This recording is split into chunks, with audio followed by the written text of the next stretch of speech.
Hello mga auntie, dadako naman tayo sa probinsya. At ito nga ay birthday ng aking pamangkin at ikalawang taong gulang na siya. At kung makikita nyo mga auntie, ay andito ang ating mga relatives at family. At sa pagkakataong ito nga mga auntie ay nagpre-prayer sila bago sila kumain. At syempre, dahil wala nga tayo doon mga auntie, ay makikinood na lang tayo. At habang nanonood nga ako dito mga auntie sa kanilang mga video, ay nakita ko si Madam Marina Urbano Cariaga. Buti nakapasyal kayo. At next time, sana makasama ko na kayo. Shoutout din sa ating mga pinsan na tumulong at nag-prepare ng mga pagkain. Maraming salamat.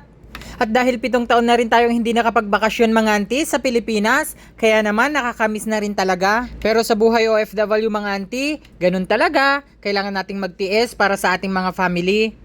Pero soon, makakapagbakasyon din tayo at makakasama din natin sila. Dahil bilang isang OFW mga auntie, kailangan talaga nating magtiyaga at magtiis. Dahil balang araw, ang pagtsatsaga natin at pagtitiis ay magbubunga din ng maganda para sa ating mga pamilya. Tara mga auntie, samahan natin at panoorin natin sila.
Wala nga.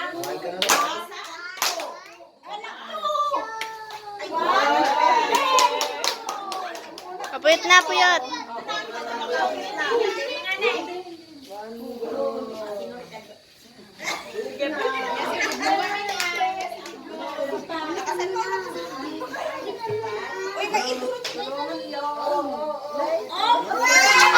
Ni Bless Limit din nagpuyot.